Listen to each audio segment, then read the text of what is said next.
para beber. Hoje já são 132 milhões de pessoas vivendo nesta situação. Nos últimos 50 anos, a produção descontrolada de poluição quadruplicou a emissão de dióxido de carbono. Isto poderá causar, nas próximas décadas, um superaquecimento do planeta, principalmente com males provocados pela camada de ozônio que está prejudicada, aquela que deveria filtrar os raios solares na atmosfera terrestre. Se tal fenômeno ocorrer, trará em consequência o aumento de até 1 metro do nível do mar, que inundará consideráveis faixas de terra dos países e cidades que estão costeiros, permitindo o avanço das áreas desérticas. Estas são apenas algumas das muitas advertências que estudiosos e ecologistas do mundo inteiro têm feito à humanidade. Se a paisagem destrutiva não for modificada, a tendência aponta um futuro pouco digerível para a sociedade. Pelo menos é o que dizem ambientalistas do movimento Greenpeace. Há quase 2000 anos, o apóstolo João profetizou que no futuro Deus teria de acertar contas com os que cometem, dentre outros delitos, crimes contra a ecologia. Como diz a profecia, chegou o tempo determinado de sua ira, a ira de Deus, e o tempo para destruíres os que destroem a terra. Noutras palavras, esta profecia nos ensina que, primeiro, quase 2 milênios antes da era atômica, Deus já sabia que no futuro a humanidade poderia destruir a terra. Segundo, antes que qualquer um pudesse sonhar racionalmente com uma possível destruição em massa, Deus revelou ao profeta que isto um dia seria realidade. E ele escreveu tudo no livro do Apocalipse. Terceiro, segundo a profecia, antes que se efetuasse um extermínio final, Cristo voltaria, dando um basta na destruição desenfreada da natureza. Antes, porém, que este evento aconteça, o Senhor utiliza-se da própria natureza para advertir os habitantes da terra de que em breve haverá um juízo, e cada um prestará contas por tudo o que tem praticado. Todos os atos bons e ruins serão um dia sentenciados ou trazidos à tona no tribunal de Deus. Certa vez, Jesus repreendeu aos estudiosos do seu tempo porque não davam o devido valor à vinda do juízo de Deus. Ele disse: chegada a tarde dizeis, haverá bom tempo, porque o céu está avermelhado. E pela manhã, hoje haverá tempestade, porque o céu está de um vermelho sombrio. Sabeis, na verdade, discernir o aspecto do céu e não podeis discernir os sinais dos tempos? Lucas, capítulo 12, versos 54 a 56. O que Jesus queria dizer por sinais dos tempos? Que à medida que progredisse a história, todos saberiam que o dia de Deus estaria chegando. No Apocalipse, há uma importante mensagem do juízo anunciada em todo o céu. Um anjo voa e diz: temam a Deus e louvem a sua grandeza, pois já chegou a hora de Deus julgar a humanidade. Adorem aquele que fez o céu, a terra, o mar e as fontes das águas. Apocalipse 14, verso 7. Não seria o respeito à natureza uma bela forma de adorar a Deus, reconhecendo-o como o Criador de tudo o que existe? Jesus estava com seus discípulos realizando a última ceia. Era uma noite de quinta-feira e havia algo estranho no ar. O mestre dizia coisas difíceis de entender. Afirmou que seria traído por um de seus discípulos e que em breve enfrentaria a morte na cruz. Sua partida estava chegando e em pouco tempo ele voltaria para a casa do Pai. Era, portanto, um ambiente de dor e despedida. Atônitos, os discípulos pareciam não compreender os detalhes daquilo que estavam escutando.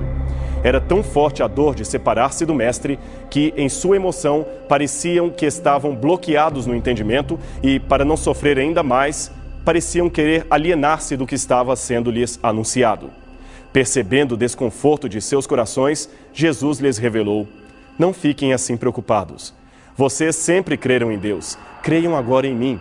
Sabem, na casa de meu pai há muitos quartos e eu estou indo preparar um lugar para cada um de vocês. E depois que eu for e terminar a preparação deste lugar, eu voltarei e levarei vocês para morar comigo, para nunca mais precisarmos dizer adeus. João 14, versos 1 a 3. Finalmente, uma boa notícia em meio a tantas tristezas. O mestre iria embora, mas não para sempre. Ele voltaria um dia para buscar os seus amigos e levá-los para morar na casa do seu pai. Não havia motivos para temor. Jesus sempre cumpre aquilo que ele diz. Havia, contudo, uma incógnita que permanecia latente na vida dos discípulos. Quando seria o momento do reencontro? Há algum tempo, no Monte das Oliveiras, Jesus lhes havia revelado a impossibilidade de saber o tempo da profecia. A Bíblia diz o seguinte com relação a este episódio: a respeito daquele dia e hora, ninguém sabe, nem os anjos, nem o Filho, senão somente o Pai. Mateus 24, verso 36. O tempo foi passando e com ele a geração daqueles que receberam pessoalmente esta promessa. Os que chegaram depois também ouviram dos antecedentes da história de Cristo e de seu futuro retorno para a alegria dos seus filhos. Alguns, no entanto, no meio do caminho desanimaram e não quiseram mais continuar esperando pelo Senhor. Parecia tão demorado que foram tentados a pensar que tudo não passava de um engano. Ou, usando um eufemismo, pensaram que Jesus resolvera mudar de planos em relação à sua volta ao mundo. Grupos separatistas começaram então a espiritualizar o tema da segunda vinda. Alguns diziam que ela já havia ocorrido, enquanto outros individualizavam o evento, dizendo que sempre havia uma nova volta de Jesus a cada momento que alguém morria. Os céticos, é claro, riam da esperança cristã e proclamavam a plenos pulmões que Jesus era um embusteiro. Veja o que afirmou o apóstolo Pedro, aliás, escrevendo também a seus condiscípulos. Lembrem-se de que nos últimos dias virão os escarnecedores, segundo seus próprios escárnios, andando segundo as suas próprias paixões e dizendo: onde está a promessa da sua vinda? Porque desde que nossos ancestrais morreram, todas as coisas permanecem como desde o princípio da criação. Só que eles se esquecem que por muito tempo também houve céu e terra, da qual surgiu a água, conforme relata a palavra de Deus. Ora, pela mesma água, o mundo foi um dia repentinamente destruído. Do mesmo modo, os céus que agora existem e a terra, segundo a mesma palavra, encontram-se reservados para a consumação no fogo. Eles estão sendo guardados para o dia do juízo, da extinção de todos os que amam a injustiça. 2 Pedro, capítulo 3, versos 3 a 6. Há um episódio que lembra as palavras que acabamos de ler. Conta-se que certa vez uma garotinha dos seus 6 ou 7 anos entregou um folheto para um homem com os dizeres: Jesus em breve voltará. Sem a menor sensibilidade para com a criança, o adulto devolveu-lhe o panfleto, soltando uma irritante gargalhada e dizendo com voz de deboche: é mesmo, garotinha? Quer dizer que Jesus está chegando? Então, quando ele vier, diga-lhe que deixei um abraço. Isto é, se ele vier mesmo. A garotinha, com simplicidade infantil, respondeu de volta: se Jesus vai aceitar ou não o abraço do Senhor, eu não sei. Mas de uma coisa me lembro: o apóstolo Pedro disse que no fim viriam homens como o Senhor, debochando da promessa de Cristo. Estes seriam então queimados e virariam cinza no dia do juízo.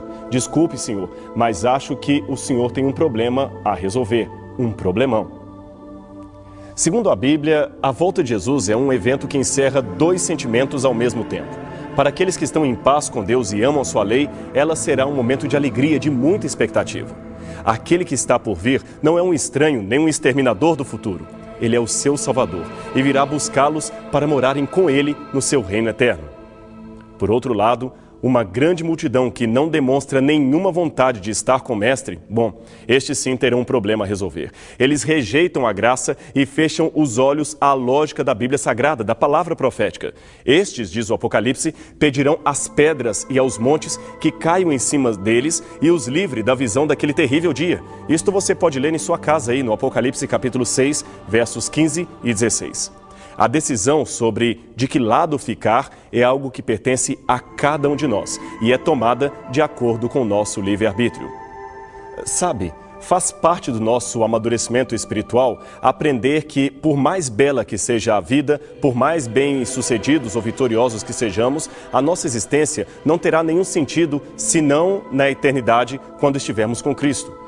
Tudo de bom que temos aqui e que experimentamos não será nada comparado às surpresas que nos estão preparadas naquele grandioso dia.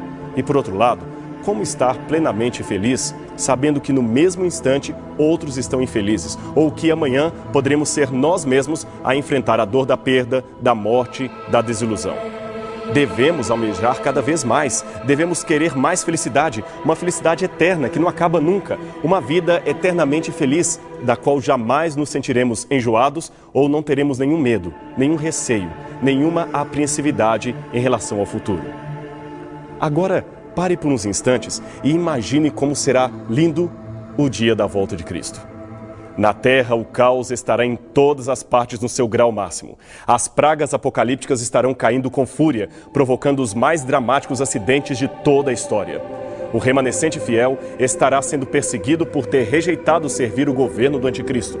Tudo parece sem saída. O mal triunfa e o bem parece fracassar.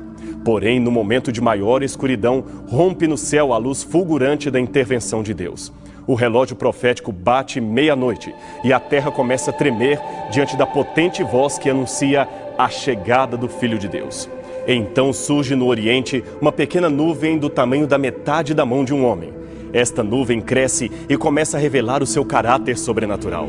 Junto dela há uma sombra de juízo que parece cobrir todos os povos. Os que estão em falta sentem que é chegada a hora do acerto de contas e que não há meio de escape. Fulgurante no meio do céu, a nuvem se torna um túnel de onde saem milhares, milhões de anjos com suas trombetas, dando o sonido às mais melodiosas canções jamais executadas em qualquer orquestra humana. Eles voam majestosos por todos os cantos. Seu brilho é superior ao do sol brilhante no meio-dia e o seu número parece incontável. De repente, no meio da nuvem branca, surge a figura mais nobre, mais iluminada de todos, o nosso Salvador. Sua glória, maior do que todos os outros anjos reunidos, surge e enche toda a terra. Ele ergue a sua mão e a terra silencia. Então, com uma voz poderosa, começa a convocar a presença dos seus amigos, aquelas pessoas que decidiram amar a sua vinda e preparar-se para o grande encontro. Das sepulturas surgem santos que há tempos aguardavam no pó a ressurreição do último dia. Alguns deles já estavam mortos há séculos e nada possuíam senão o pó dos seus ossos espalhados pelos 4 ventos. Estes são formados pelo ar e levados até a presença do trono celestial. Os que ficarem vivos, muitos talvez de nós, também serão elevados nos braços de anjos para que sejam conduzidos ao reencontro com o Salvador. Imagine você no meio desses remidos. Parece inacreditável, mas você está ali. O mestre lhe chama pelo nome e você responde. Ele então diz uma frase que parece resumir tudo o que você sempre desejou escutar de um Deus. Valeu, filho, valeu, filha, você venceu. Foi bom ter criado você. Foi muito bom enfrentar a morte por você. O tempo passou e agora você pode descansar. Você merece ser feliz. Entre e fique à vontade. O céu é todo seu.